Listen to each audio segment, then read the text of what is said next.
Hello students, आज हम start करेंगे चैप्टर नंबर 9 जो कि हमारी पोइम है फ्रीडम बाय लैंगस्टन ह्यूज।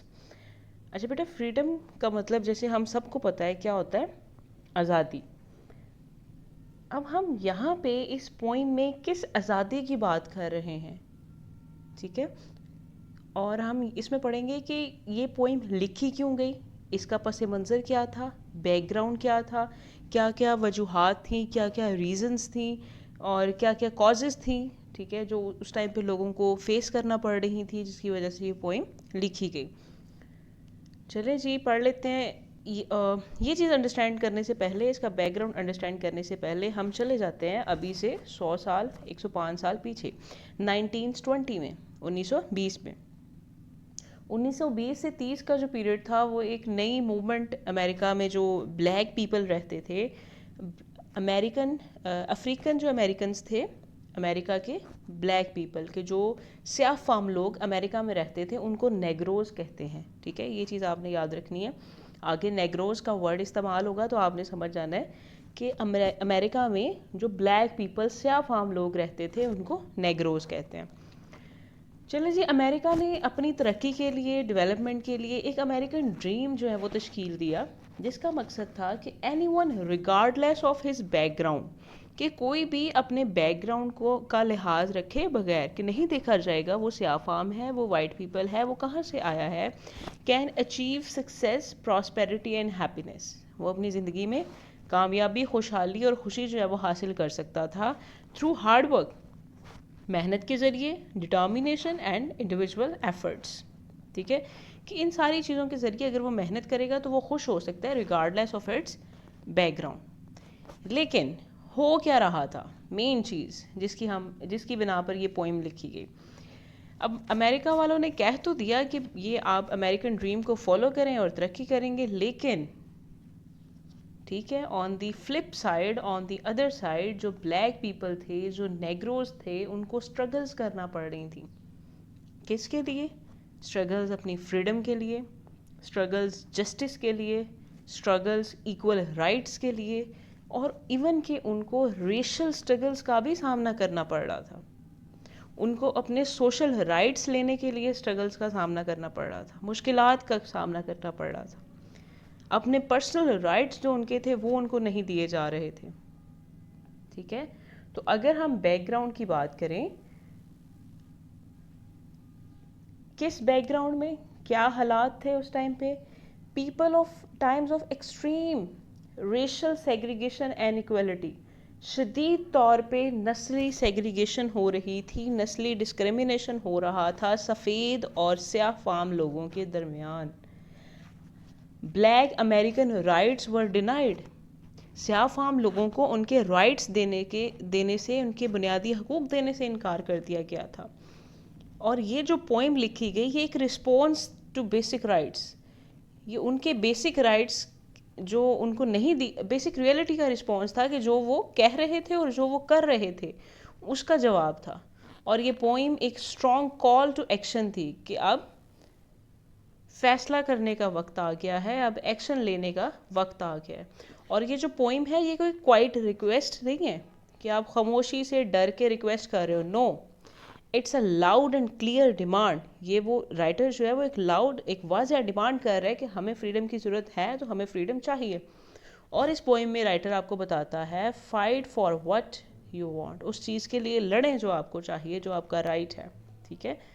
और आप इसमें देख सकते हैं कि ये सारा सिनेरियो था जिस टाइम पे लिखी गई, कि जो ब्लैक पीपल थे, नेग्रोज थे, उनके साथ बहुत ज़्यादा डिस्क्रिमिनेशन हो रहा था, उनको उनके बेसिक राइट्स नहीं दिए जा रहे थे, जो मेन चीज़ थी, ठीक है। और फिर पढ़ते हैं हम पोइट के बारे में कि जिन्होंने ये पोइम लिखी, ठीक है, वो कौन थे। वो एक अफ्रीकन अमेरिकन राइटर थे, ठीक है, और पोइट थे। वो एक प्ले राइटर थे, कॉलमिस्ट थे, सोशल एक्टिविटीज़ थे, कि सोशल एक्टिविटीज़ में बहुत ज़्यादा हिस्सा लेते थे। And he was born on 1 फरवरी, और इसी महीने को डेडिकेट कर दिया गया है किसके तौर पे, सेलिब्रेट करते हैं ब्लैक अचीवमेंट्स को। और ये जो लैंगस्टन ह्यूज था, इसको पीपल्स पोइट कहा जाता था, कि ये लोगों का शायर है। अच्छा, अब ऐसा क्यों था, इसके पीछे क्या हिस्ट्री है कि ये अपनी टीनेज में, अपनी बॉयहुड में as a busman, as a laundry man, as a seaman काम कर चुके थे। ठीक है, तो इन इन जगहों पे काम करके इनके पास एक्सपीरियंस था, इनको आइडिया था कि एक ऑर्डनरी जो इंसान है, ऑर्डनरी पर्सन है, आम शख्स, उनकी ज़िंदगी में क्या क्या उनको मसले मसाइल का सामना करना पड़ता है। तो इनकी शायरी में वही अंदाज, वही तासुरात पाए जाते थे जो आम लोगों को डेली लाइफ में फेस करना पड़ते थे। तो इसीलिए इनको पीपल्स पोइट भी कहा जाता है। उसके बाद आ जाती थी innovator of jazz and blue poetry. उसके बाद innovator of jazz and blue poetry, इनको जैज़ और ब्लू पोइट्री का इनोवेटर भी कहा जाता है। जैसे म्यूज़िक्स की डिफरेंट टाइप्स होती हैं, तो उसी तरह पोइट्री भी की भी डिफरेंट टाइप्स होती हैं जैज़ एंड ब्लू पोइट्री में, कि एक रिदम सा होता है जिसमें आप लोगों में जो एक पावर टाइप होती है वो जगा सकते हैं, एक बहुत जुनूनी सी शायरी हो जाती है। नेक्स्ट हमारे पास है जी हार्लम रिनेसेंस। अब ये जो हार्लम रिनेसेंस का बहुत ज़्यादा इसमें इंटरफेरेंस है, बहुत ज़्यादा हम जिक्र करेंगे।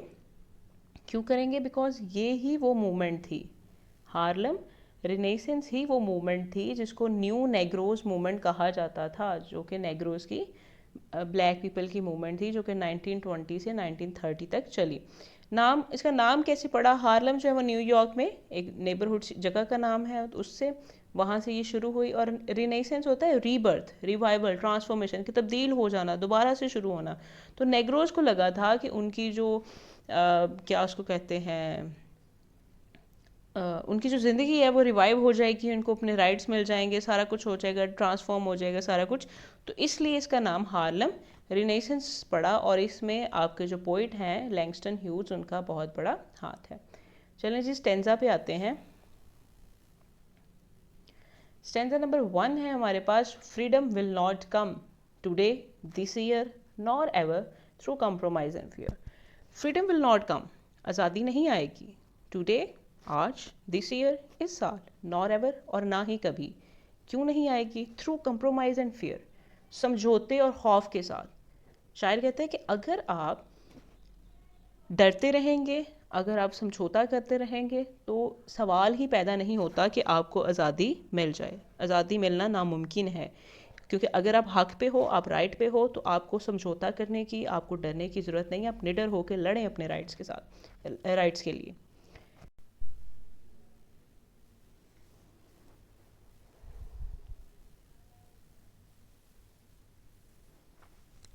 Okay, stanza 2, I have as much right. शायर कहते हैं कि I have as much right, कि मेरे पास भी उतना ही हक है। राइट कहते हैं हक को, as the other fellows has, जितना कि किसी दूसरे शख्स को, टू स्टैंड, कि वो अपने पैरों पर, अपने कदमों पर खड़ा, कि मैं अपने पैरों पर खड़ा हो सकूं, ऑन माई फुट, अपने कदमों पर, एंड और ऑन माई लैंड, और अपनी ज़मीन का मालिक बन सकूं।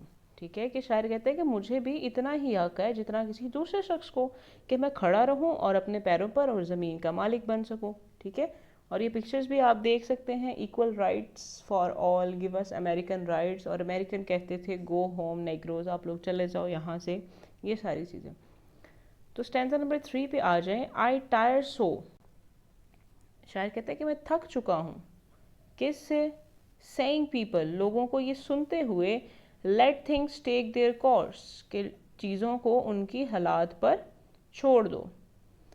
टुमारो इज़ अनदर डे, ये एक बहुत अहम चीज़ है, टुमारो इज़ अनदर डे, कि कल को दूसरा दिन होगा। I do not need my freedom, वो कहते हैं कि मुझे अपनी आज़ादी तब नहीं चाहिए, व्हेन आई एम डेड, कि जब मैं मर चुका हूँगा। I can not live on tomorrow's bread, मैं कल की रोटी पर ज़िंदा नहीं रह सकता। अब यहाँ पे टुमारोज ब्रेड का मतलब है कल की उम्मीद पर। ठीक है, अब वो कह रहे हैं कि मैं लोगों को लोगों की ये बात सुन सुनकर थक गया हूँ कि चीज़ें खुद ब खुद ठीक हो जाएंगी, कि वो लोग जो कि सुस्त हैं और चीज़ों को उनके हालात पर छोड़ देते हैं। और वो कहते हैं कि कल एक और दिन आएगा, कहीं ना कहीं कुछ हो जाएगा, कहीं चीज़ें बेहतर हो जाएंगी। वो कहते हैं कि मुझे मरने के बाद अपनी आज़ादी नहीं चाहिए, मैं कल की रोटी पर ज़िंदा नहीं रह सकता। वही मिसाल है कि भूख आपको आज लगी हुई है और आपको कहा जाए कि आपको कल खाना मिल जाएगा, तो ये कोई लॉजिक है, कोई सेंसिबल बात है? नहीं। नेक्स्ट स्टैंजा में वो कहता है कि freedom is a strong seed, आज़ादी जो है वो एक मजबूत बीज है, प्लांटेड, जो कि बोया जाता है इन अ ग्रेट नीड, एक बहुत बड़ी ज़रूरत के वक्त। आई लिव हियर टू, वो कहता है कि मैं भी यहाँ रहता हूँ, and I want my freedom just as you, और मुझे भी अपनी आज़ादी वैसे ही चाहिए कि जैसे आप लोगों को चाहिए। ठीक है, तो ये आपका पॉइंट जो पोइट है वो कहना चाह रहा है। तो इस सारी पोइम में वो पोइट एक क्लियर और एक लाउड डिमांड करता है किस किस चीज़ की, अपने राइट्स के लिए। ठीक है, कि जैसे हकूक़ तुम लोगों को हासिल है वैसे ही। पहले स्टैंजा में वो कहता है कि कंप्रोमाइज़ और फेयर से, डर और खौफ से आज़ादी नहीं मिलेगी। दूसरे में कहते हैं कि जैसे तुम लोगों को राइट है कि तुम लोग अपने पाँव पे खड़े हो, अपनी ज़मीन, अपनी लैंड, अपने घर के मालिक बन सकते हो, तो हमें भी ये राइट चाहिए। और तीसरे स्टैंजा में वो क्या कहते हैं कि मैं थक गया हूँ लोगों की ये बातें सुन सुन के कि चीज़ों को उनके खुद ब खुद ठीक हो जाएंगे, अपने हाल पे छोड़ दो। इस स्टैंजा में वो कहते हैं कि there is a need to take action, अभी इसी वक्त जो है वो एक्शन लेने की, अमल करने की ज़रूरत है। और एंड पे वो कहते हैं कि फ्रीडम जो है एक स्ट्रॉन्ग सीड है। स्ट्रॉन्ग सीड जो है उसको पोटेंशियल के साथ कंपेयर किया जाता है, होप के साथ, उम्मीद के साथ, ग्रोथ के साथ, कि वो एक स्ट्रॉन्ग सीड है कि जिसको ज़रूरत के वक्त बोया जाता है।